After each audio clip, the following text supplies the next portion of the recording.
제2의 인생을 위해서 정기 자격증 한번 따볼까? 이렇게 마음을 먹었지만 막상 책을 펴기도 전에 기능사, 산업기사, 기사라는 세 가지 길 앞에서 한참을 망설이고 계시진 않으신가요?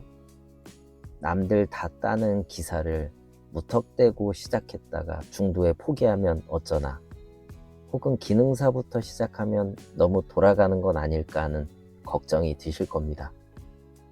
오늘 이 영상 끝까지 보시면 여러분의 현재 학력과 경력, 그리고 학습 스타일을 고려했을 때 가장 빠르고 확실하게 합격할 수 있는 딱 맞는 시작점을 완벽하게 정리하실 수 있을 것입니다.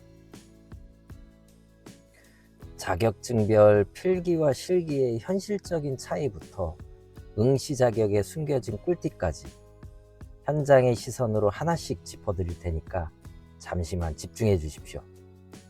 이런 실질적인 정보가 계속 궁금하시다면 구독과 좋아요 한 번씩 부탁드립니다. 여러분의 소중한 정성이 이 채널을 꾸려가는 데 정말 큰 힘이 됩니다. 자, 그럼 여러분의 인생 2막을 열어줄 전기의 세계, 지금 바로 시작해 보겠습니다.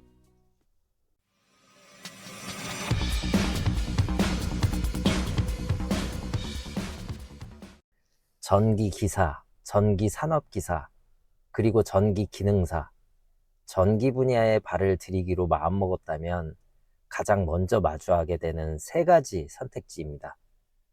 이 자격증들 중 나에게 맞는 건 무엇일까? 또 어떤 도전을 시작해야 할까 고민이 많으실 텐데요. 세 자격증 모두 필기와 실기라는 두 개의 산을 넘어야 합격의 기쁨을 누릴 수 있습니다. 먼저 그 첫 번째 관문인 필기시험의 특징부터 차근차근 짚어보겠습니다. 필기시험은 자격증별로 공부해야 할 분량과 방식이 조금씩 다릅니다.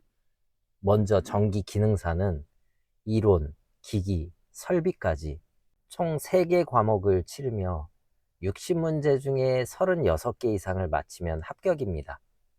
꽈락 제도가 없어서 비교적 부담이 덜합니다. 반면에 전기산업기사와 전기기사는 호흡이 조금 더 깁니다. 전기산업기사는 5과목, 전기기사는 제어공학이 포함된 6과목을 준비해야 합니다. 두 시험 모두 100문제를 풀어야 하고 평균 60점을 넘겨야 하지만 주의할 점이 있습니다. 바로 괄학제도입니다.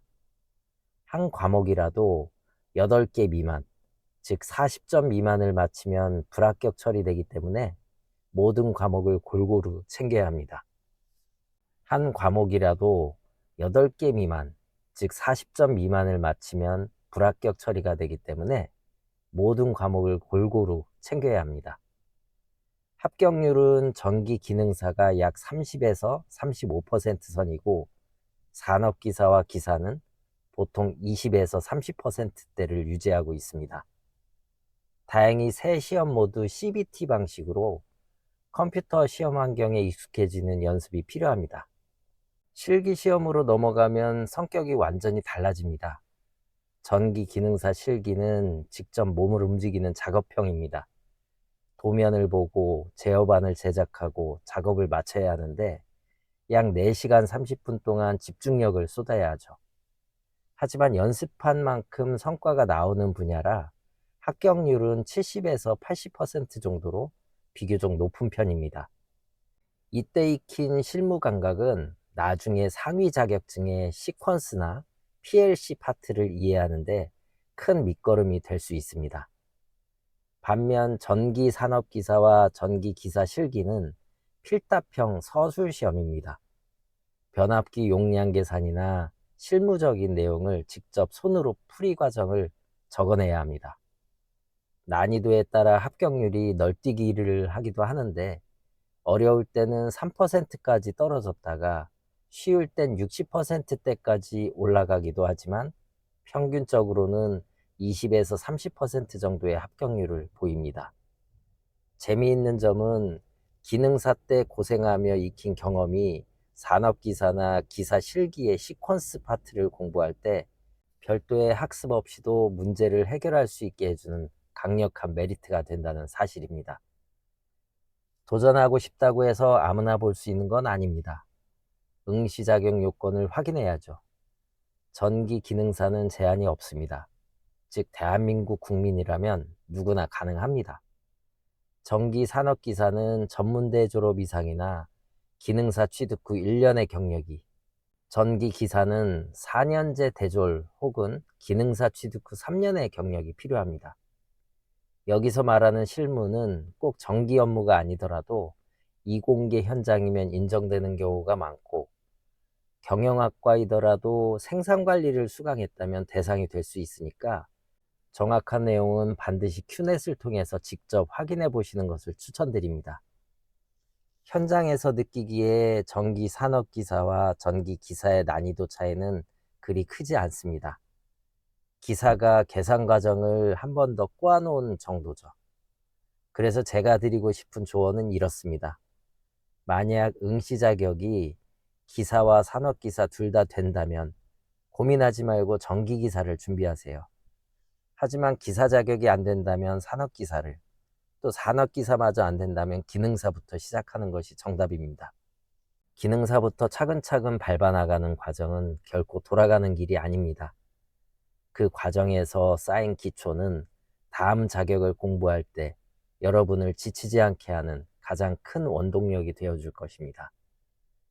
여러분의 현재 상황과 꿈꾸는 비전, 그리고 취업 시장에서 요구하는 스펙을 고려해서 최선의 선택을 하시길 응원합니다.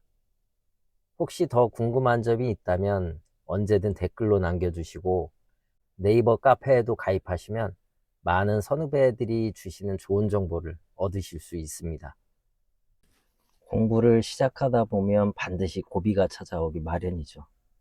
어제 외운 공식이 오늘 기억나지 않고 또 나만 뒤처지는 것 같은 기분이 들 때가 있을 거예요. 그럴 때 가장 큰 힘이 되는 건 대단한 이론 강의가 아니라 나도 당신처럼 힘들었지만 결국 해냈다는 앞서간 이들의 진솔한 고백입니다. 제 채널에도 제가 직접 겪은 전기기사, 에너지관리기사 합격수기 영상들이 올라와 있죠. 제가 이 영상들을 만든 이유는 단순히 지식을 전달하기 위해서가 아니에요. 50대의 나이에 새로운 도전을 하며 느꼈던 막막함, 그리고 그걸 이겨냈던 순간의 떨림을 여러분과 나누고 싶었기 때문입니다. 힘들 때마다 저의 합격수기나 카페에 올라온 수많은 선후배들의 글을 하나씩 챙겨보세요. 이 사람은 직장 다니면서 이렇게 시간을 관리했구나. 그리고 이 부분들은 다들 어려워하는구나. 뭐 이런 걸 확인하는 것만으로도 나는 할 수 있다는 자신감이 생길 겁니다. 그 글들 속에 담긴 간절함이 여러분의 공부 의지를 다시 불태워줄 겁니다. 오늘의 망설임이 내일의 합격 수기가 되는 그날까지 저 아제이슨이 곁에서 늘 응원하겠습니다. 여러분의 도전은 그 자체로 이미 충분히 빛나고 있습니다. 할 수 있습니다. 오늘 영상이 도움되셨다면 다시 한번 구독과 좋아요 부탁드리고요. 저는 다음 영상에서 더 유익하고 힘이 되는 정보로 찾아뵙겠습니다. 지금까지 아제이슨이었습니다. 감사합니다.